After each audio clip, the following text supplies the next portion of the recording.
Alô, amigos. Então, como prometido, hoje é a terceira aula do nosso curso e nós vamos entrar, então, eh, no modelo freudiano propriamente dito, né, do aparelho psíquico, mas começando por esse texto que é muito interessante, que foi recuperado recentemente no sentido de sua importância, né, que é sobre a concepção das afasias, um estudo crítico. Essa tradução, que é do Emiliano Rossi, que é uma tradução mais recente, diretamente do alemão, na qual também nós temos pela primeira vez o texto completo. Nós tínhamos traduções anteriores, traduções parciais para o português do Brasil. Me parece, eu não tenho muita certeza, mas me parece que havia uma tradução portuguesa de Portugal, mas a partir do italiano, quer dizer, uma retradução. Mas aqui nós temos uma tradução diretamente do alemão. Por que esse texto é importante, né? Um texto que não entra, por exemplo, nas obras completas de Freud. Você sabe que o projeto para uma psicologia científica entra nas obras completas, né? Naquilo que foi publicado pela edição Standard a partir da tradução e dos comentários de Strachey na Inglaterra. Mas esse não entra, porque durante muito tempo se imaginou que o estudo sobre as afasias, sobre a concepção das afasias, seria um trabalho da neurologia. E por isso mesmo, como nós nos interessamos mais historicamente, nós nos interessamos pelo Freud psicanalista, nós deixamos de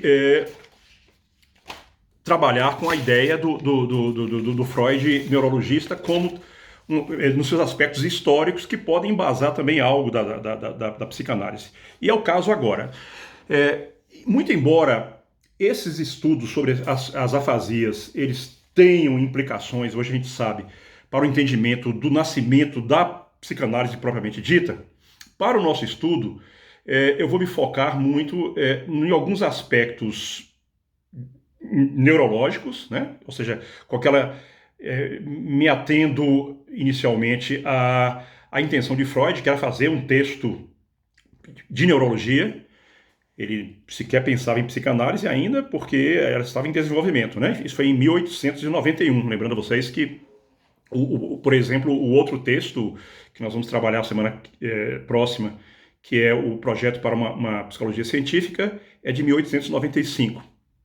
Mas Freud já se interessava sempre paralelamente, como eu já disse a vocês, tanto pelos aspectos dinâmicos, né? Ele já estudava os casos de histeria, ele tinha desde 1886, 85, 86, por exemplo, ele já havia visitado Charcot em Paris e já tinha esse interesse pelos aspectos dinâmicos da produção de sintomas e que não eram exatamente superpostos, a anatomia, a neuroanatomia, né? Então, ele faz as coisas para e passo e em paralelo. Muito bem, mas esse trabalho, ele é para nós interessante, porque quando nós chegarmos nos modelos neurobiológicos mais modernos, e onde eu vou tentar fazer um paralelo entre esses modelos e o modelo freudiano, vocês vão se dar conta da enorme originalidade e de precedência que Freud teve nesse momento para o desenvolvimento de um modelo que ele chama de aparelho de linguagem, né? E que também é um aparelho de memória, nós vamos ver por quê, e que com o passar dos anos, ele caiu no ostracismo, ficou muito tempo completamente desconhecido, mas com o passar dos anos, e sobretudo, final dos anos 90 e anos 2000, muito da neurobiologia, ou seja, dos trabalhos que foram feitos de forma empírica, com experimentos em laboratório, acabaram por se aproximar do modelo freudiano, né? E que modelo freudiano foi esse? Bom, primeiramente, falar sobre afasias, o conceito das afasias, definir um pouquinho o que são as afasias, né? A afasia é uma incapacidade de compreensão ou de expressão das palavras que comumente tem um fundamento neurológico, né? Então nós temos algumas regiões que, quando afetadas, uma delas nos leva ao não entendimento das palavras, muito embora esses pacientes guardem a cognição perfeita, eles não têm nenhum quadro demencial, ou eles têm um entendimento das palavras, mas não conseguem expressá-las, né? Embora também guardem uma boa condição cognitiva. Para o estudo das afasias, e nós entendermos um pouco historicamente o que aconteceu quando Freud publica esse estudo, é preciso nós retroagirmos um pouquinho mais e irmos para o ano de 1861. Em 1861, Paul Broca, que era um neurologista francês, ele faz um relato na Associação Francesa de Anatomia, né, em Paris, em que, a partir do estudo pós-mortem de pacientes que ele acompanhou, e de um em particular, que foi o emblemático nesse caso, em que eram pacientes afásicos, que tinham a dificuldade de expressão, né, da afasia de expressão, e que nas autópsias ele percebeu que esses pacientes tinham lesões, normalmente por AVCs, em uma região do cérebro que nós denominamos de terceira circunvolução frontal. Eu vou mostrar para vocês uma imagem, ela talvez saia um pouquinho em espelho, mas vocês vão entender esta imagem aqui. Então, aqui é o encéfalo, né? É o cérebro visto lateralmente, como se estivesse nessa posição aqui na minha cabeça, ok? Então, vocês estão vendo aqui, ó, duas regiões, né? Esta região é a terceira, terceira circunvolução frontal, e foi a região que comumente era atingida e que Paul Broca descobriu, e por isso mesmo essa região hoje é denominada de área de Broca, né? Em que, quando atingida, quando ela é destruída por um AVC ou por uma neoplasia, por exemplo, um tumor do cérebro, ela nos tira a capacidade de expressão das palavras, muito embora nós guardemos o entendimento sobre as palavras e todo o nosso aparelho fonador ele está em perfeitas condições, né? Então é um problema central. Muito bem. 14 anos depois, depois dessa descoberta de Paul Broca, na Alemanha, Wernicke, que era um outro neurologista, dessa vez alemão, ele descobre algo que acaba completando esse modelo, né? Ele descobre que lesões na primeira circunvolução temporal levariam a uma falta do entendimento, seria uma alteração sensitiva, sensorial, melhor dizendo, né? Essa alteração sensorial, ela levaria, então, a uma incapacidade de compreensão do sentido das palavras. Nós perderíamos essa capacidade simbólica da relação com as palavras, muito embora ainda guardássemos a possibilidade de falar, né? Esses pacientes normalmente utilizavam então uma salada de palavras, umas palavras assim, que não tinham sentido, uma organização, porque eles eram capazes de falar, mas não eram capazes de entendimento do sentido dessas palavras, né?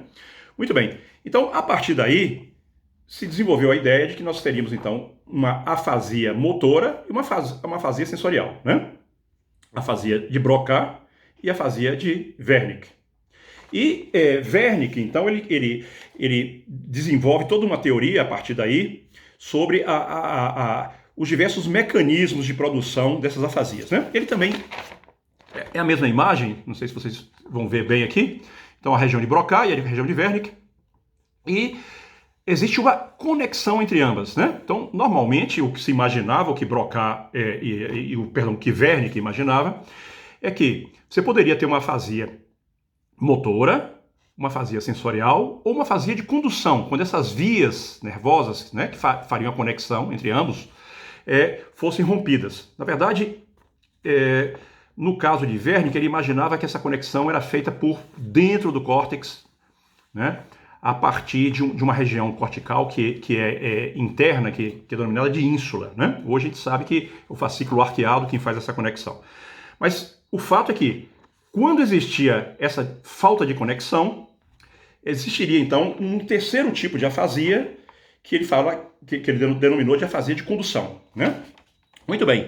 No caso da afasia de condução, o que ocorria normalmente é que os pacientes que tinham uma lesão nessa condução entre as duas zonas, entre as duas áreas, né, eles desenvolviam as denominadas parafasias, ou seja, eles utilizavam palavras, mas com interferências de palavras que não entravam um pouco sem sentido na frase, ou trocas de palavras, né? E a gente denomina isso de parafasias. Muito bem. Freud foi formado nesse ambiente. Vocês se lembram que eu disse para vocês que Freud, na Universidade de Viena, ele foi aluno de Brück e de Meinert, né? E Meinert, ele, de certa forma, encampou um pouco esse modelo de Wernicke e o desenvolveu. Então, ele advogava aquilo que eu denominei também de o triunfo das localizações, que existiriam, então, localizações cerebrais, e o modelo era bastante convincente, né? Até porque, de fato, ainda hoje nós sabemos disso, quando existem lesões nessas regiões, nós desenvolvemos os quadros afásicos. Então, naquele momento, o que Meinert e Wernicke e outros neurologistas da época afirmavam, né? É que existiriam centros nervosos que seriam os responsáveis por determinadas funções neurológicas e funções psíquicas, né? Aparentemente já estava claro quais seriam os centros relacionados à linguagem e, em analogia com esses centros, se imaginou que várias outras funções psíquicas e neurológicas teriam, então, centros nervosos, centros no cérebro, e nós denominamos isso de localizacionismo, né? Um modelo localizacionista. Então parecia que era um triunfo, de fato, que bastaria, a partir de agora, nós descobrirmos quais eram as localizações cerebrais das diversas funções, por exemplo, da visão, do olfato. Wernicke, na verdade, para sermos justos com ele dizia que provavelmente essas localizações diziam respeito a funções mais básicas, né? Que as mais complexas levariam um outro tipo de interação. Mas o que é interessante nesse modelo que eles tinham é que Wernicke imaginava, e Meinert acreditava também, que as impressões que nós tínhamos no mundo, as nossas percepções, né, elas eram gravadas com uma marca. Lembra daquele modelo que nós falamos sobre Aristóteles, do sinete na cera, por exemplo, né? Então, por exemplo, vamos pegar um elemento, uma imagem bastante básica. Vamos imaginar que eu veja uma xícara, né? Ou um copo. Então, que aquela primeira vez que eu vejo um copo, que é uma coisa do mundo, né? Que haveria, então, uma transmissão centrípeta, ou seja, eu tenho a visão, o tato do copo, e através dos nervos centrípetos, que são aqueles nervos que saem da periferia, que vão para o cérebro, essa imagem iria, então, para o meu cérebro e faria uma impressão.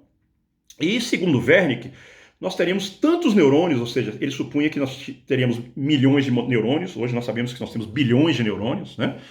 Mas que dentro dos milhões de neurônios que ele imaginava, que nós teríamos neurônios suficientes para que em cada neurônio houvesse a impressão de um fato do mundo, de uma percepção do mundo, ok?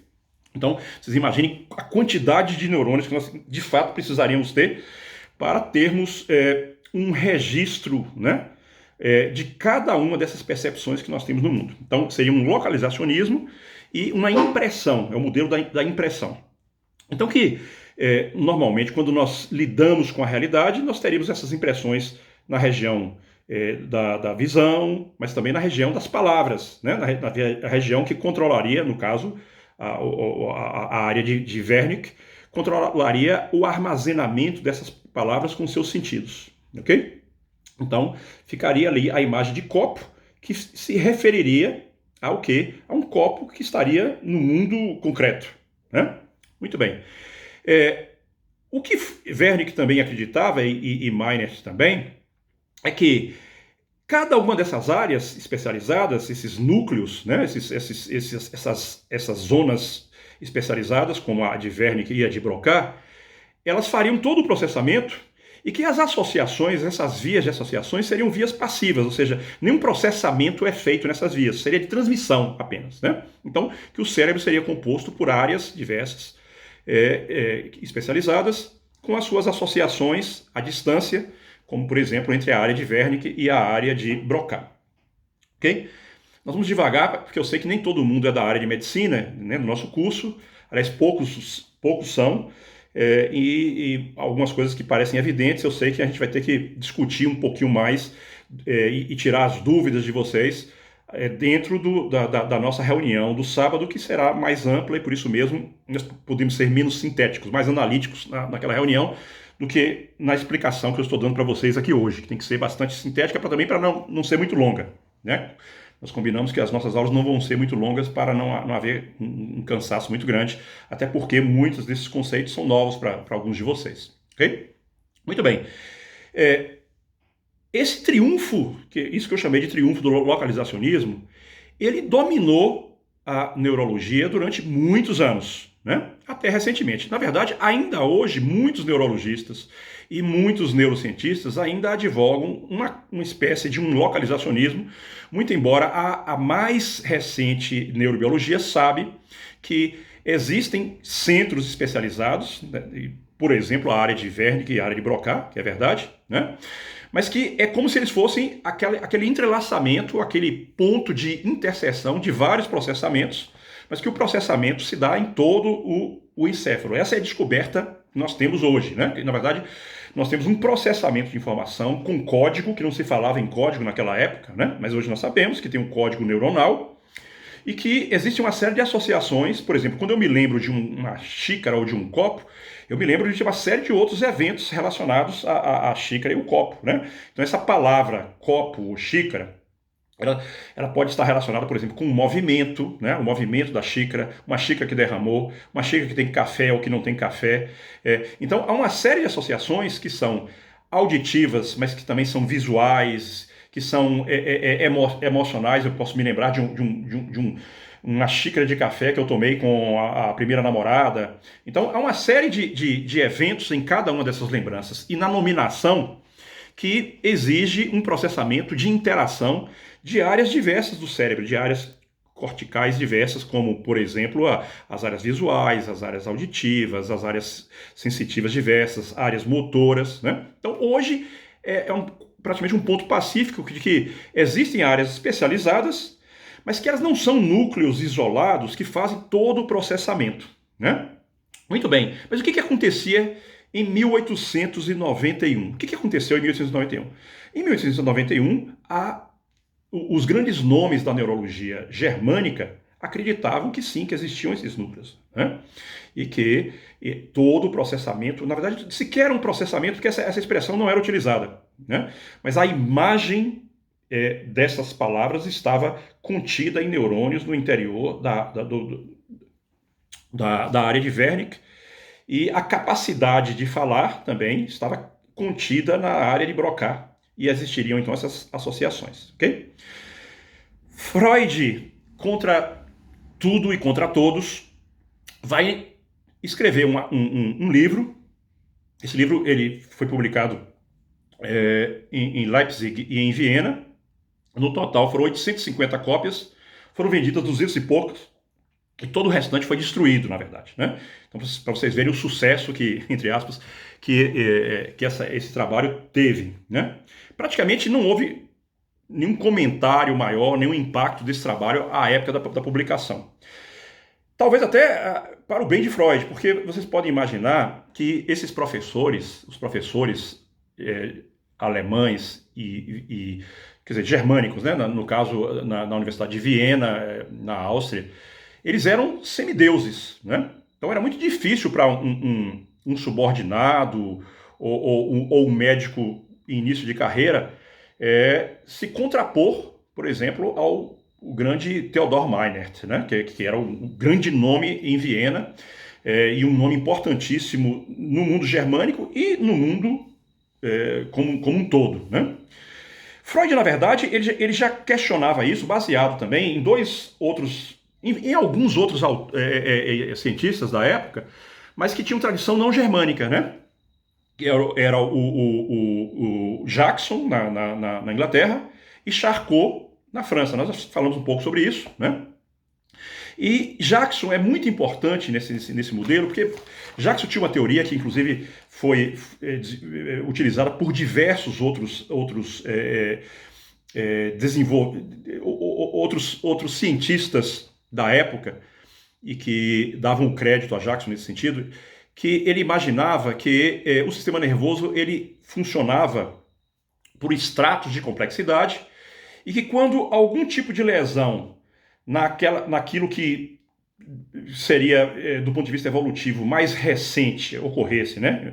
Uma lesão em algo que seria mais sofisticado, o sistema nervoso, ele, de uma maneira solidária, ele iria tentar suprir, né, com funções um pouco mais primitivas aquelas lesões. Então, existiria uma espécie de uma hierarquia, e sempre que uma lesão existisse, de forma solidária, todo o sistema nervoso iria, então, tentar suprir aquele tipo de déficit, com um funcionamento naturalmente menos complexo, mas que permitisse uma melhor adaptação a partir do déficit, né? Então, Freud vai nos dizer, nesse texto, que ele não acreditava no modelo de Meinert e de Wernicke. Não que ele negasse que existia, ele não negava que existiam centros especializados, né? Mas ele negava que esses centros seriam os únicos responsáveis por esse processamento e que as associações entre esses diversos centros, essas zonas, essas áreas, seriam passivas, né? Ele vai nos dizer que, na verdade, existiria uma ação de todo o sistema nervoso, uma ação solidária, daí a influência, por exemplo, do trabalho de Jackson sobre o trabalho de Freud nesse momento, né? E que esse processamento que seria, então, responsável por aquilo que Freud vai denominar de aparato de linguagem, né? Ou aparelho de linguagem, né? Sprachapparat. Perdoe o meu alemão, mas é mais ou menos assim que ele o denominava, né?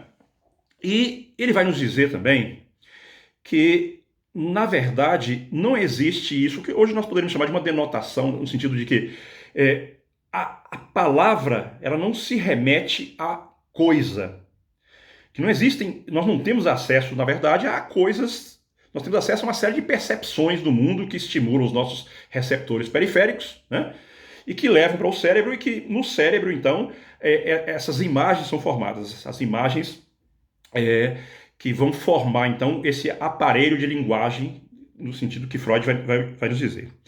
Para começar a explicar isso, Freud vai fazer uma crítica dos modelos de afasia, né? Ele vai nos dizer que aquilo que Meinert e Wernicke chamavam de afasia de condução, e que levavam às parafasias, né? Aquelas trocas de palavras, que aquilo não acontecia necessariamente por lesão dessas fibras. E aí ele usa uma série de casos clínicos para exemplificar isso, né? Que, por exemplo, nós podemos ter as mesmas parafasias quando estamos cansados, quando estamos sob efeito de certas drogas. Isso vai ser importante, por exemplo, para o desenvolvimento da psicanálise a posteriori, quando nós formos falar sobre os atos falhos, né? Os xistes, ou seja, trocas de palavras, que não necessariamente você precisa ter a lesão dessas vias de conexão entre as duas áreas, a área motora e a área sensitiva, né? Então, Freud vai nos dizer que, na verdade, a própria produção das palavras é um processo de associação, e que essa associação se dá no sistema nervoso, mas também como uma associação de ideias no mundo psicológico. Ele vai nos dizer que as duas coisas são interdependentes. Ele usa uma expressão, ele diz que é a dependent concomitant, né? Ou seja, um dependente concomitante, em que a forma como esse processamento ocorreria em áreas diversas do córtex cerebral, né? Faria também uma série de associações que comporiam as palavras. Isso é interessante porque antes dos trabalhos da linguística nos demonstrar, ou de alguns autores que passaram a advogar a ideia de que o signo é arbitrário, né? Freud já nos demonstrava que o signo é arbitrário na medida em que ele nos dizia que a formação da palavra, ela não tem relação com a coisa, mas ela tem relação com uma associação de objetos, né? O objeto, na verdade, para a formação de um objeto, nós temos uma associação de uma série de imagens, né? Imagens acústicas, táteis, imagens visuais, que vão formar aquilo que ele chama de associação de objeto, e que dariam, então, para a representação do objeto, essas relações entre essas imagens visuais, táteis e acústicas com aquilo que para a formação da palavra seria a imagem sonora da palavra, né? Com a imagem do movimento da palavra e imagens que são de imagens de leitura e de escritura da palavra. Tá? Então nós vamos perceber que as palavras em Freud, nesse momento, dentro do aparelho de linguagem, elas não são naturalizadas no sentido de que uma palavra corresponde a uma coisa no mundo lá fora. Né? Que, na verdade, nós temos uma conexão nervosa com o mundo lá fora e temos vários fragmentos, essas imagens acústicas, táteis, visuais, né? Para a formação depois de uma imagem sonora que vai compor as palavras e que é sempre um processo de associação.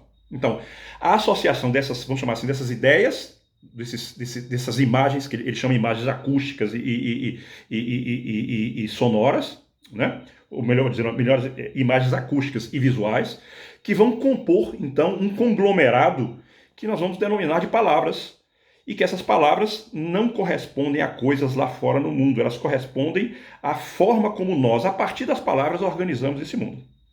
Então é muito interessante isso, porque é extremamente novo, ficou perdido durante muito tempo, ninguém falava sobre isso durante muitos anos, né? E hoje, a neurobiologia, nós vamos trabalhar com alguns modelos, que eu vou apresentar para vocês, modelos bastante recentes, tanto vamos chamar assim, da filosofia da mente, como da ciência da mente, propriamente dita, né?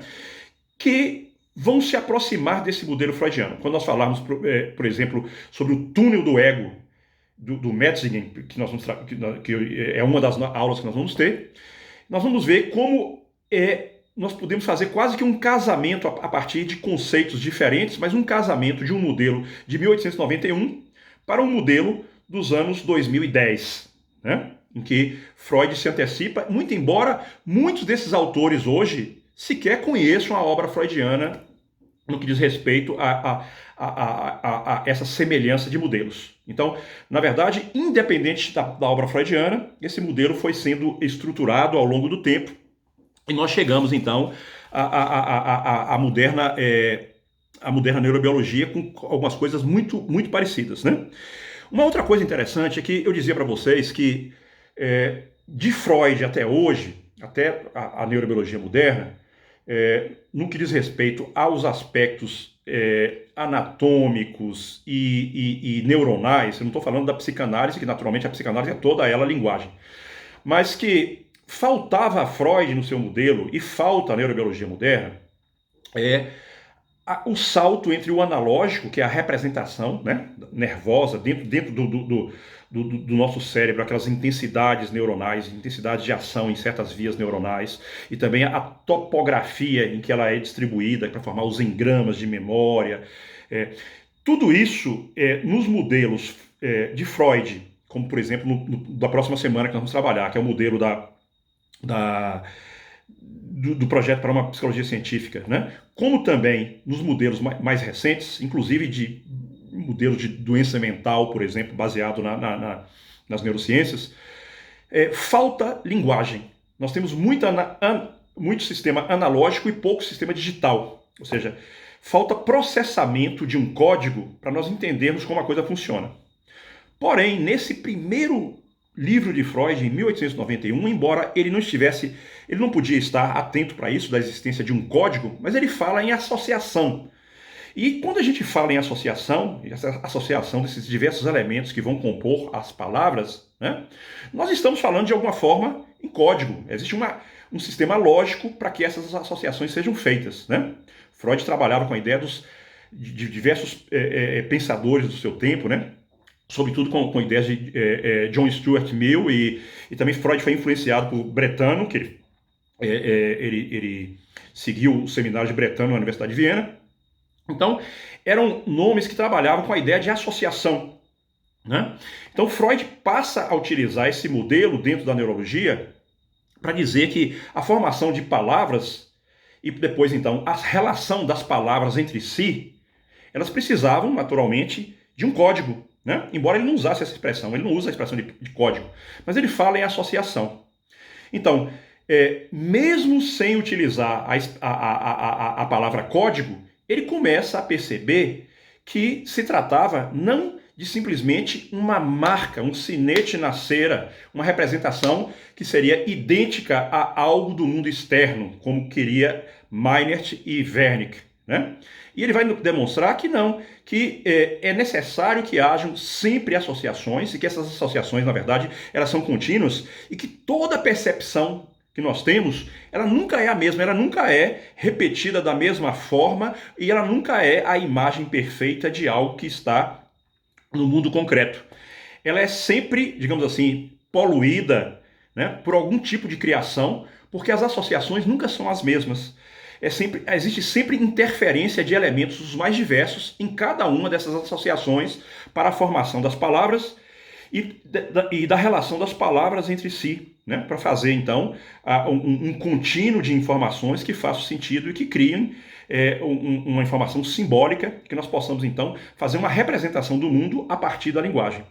Então esse trabalho de Freud, ele ficou desconhecido porque nós não tínhamos essa dimensão da importância. Aliás, diga-se de passagem, mesmo trabalhos muito recentes, por exemplo, dos anos 90, como um excelente trabalho brasileiro feito por Garcia Rosa, né, o saudoso Garcia Rosa, que faleceu recentemente, fez parte de um daqueles que foram dos grandes nomes brasileiros, da cultura brasileira que partiram esse ano e que foram deshomenageados pelo Brasil, né, se podemos dizer assim. Mas Garcia Rosa, ele, nos anos 90, ele escreve um comentário, um longo texto comentando o trabalho das afasias, que eu recomendo a todos vocês. Ele é fabuloso, esse texto, mas também ele, naquele momento, ele não se deu conta desta relação entre a genialidade, a originalidade de Freud nesse tipo de trabalho, com aquilo que pode ser desenvolvido na neurobiologia não moderna. Não era também o que Garcia Rosa se interessava, né? Mas dessa relação entre as palavras sendo formadas por associações e se desenvolvendo ao longo do tempo dentro de uma espécie de uma sintaxe que, então, é o primeiro modelo, na verdade, a partir de um aparato de linguagem, de um aparelho de linguagem. É um primeiro modelo, na verdade, para um aparelho anímico ou um aparelho psíquico, com uma série de portas abertas e de alguns insights que Freud irá utilizar no desenvolvimento da psicanálise, no desenvolvimento da ideia de inconsciente, né? Porque essas coisas... É interessante porque ele fica ali permeando entre algo que não está na consciência, né, no sentido do funcionamento neuronal, que não está na consciência, mas que não é ainda uma instância substantivada, como o inconsciente, mas que a gente já percebe que existem algumas indicações de que algo acontece no mundo da linguagem à revelia do ser falante, né? Então, por exemplo, no caso das parafasias, os diversos enganos, que nós cometemos ao falar e que revelam algo do sujeito, né? Onde o sujeito emerge, onde o sujeito se revela, e que isso só foi desenvolvido muito mais tarde, a partir do momento em que Freud desenvolve, de fato, aquilo que nós denominamos hoje de psicanálise. Então, esse tipo de trabalho, ele é interessante tanto para a neurologia moderna, né? Então, alguns neurologistas e neurocientistas mais avisados já passaram a entender isso, né? Dentre eles, Eric Kandel, que é um grande nome que eu falei para vocês sobre o estudo da memória. O Mark Solms, que foi aquele que desenvolveu aquilo que eu chamei de uma tentativa frustrada, né, de desenvolvimento de uma neuropsicanálise. Mas também, fora do universo neuronal, digamos assim, das neurociências, é um trabalho importante para o entendimento das bases, dos alicerces da psicanálise propriamente dita, né? Então, quem se interessa pelo estudo histórico da psicanálise e de onde vieram alguns dos conceitos psicanalíticos e dos modelos psicanalíticos, o estudo atual dessa recuperação sobre a concepção das afasias me parece de fundamental importância. E como eu prometi a vocês que eu não iria me estender muito mais que 30 minutos, né? Nós já estamos com 34 minutos. Eu vou parar por aqui, né? Esse trabalho, essa apresentação mais ou menos sintética, porque é muito difícil apresentar de forma muito sintética algo que eu tenho que contextualizar, mas nós discutiremos de maneira mais intensa e mais detalhada e mais problematizada na nossa reunião do sábado, tá ok? Então eu espero vocês no sábado para essa discussão. Grande abraço.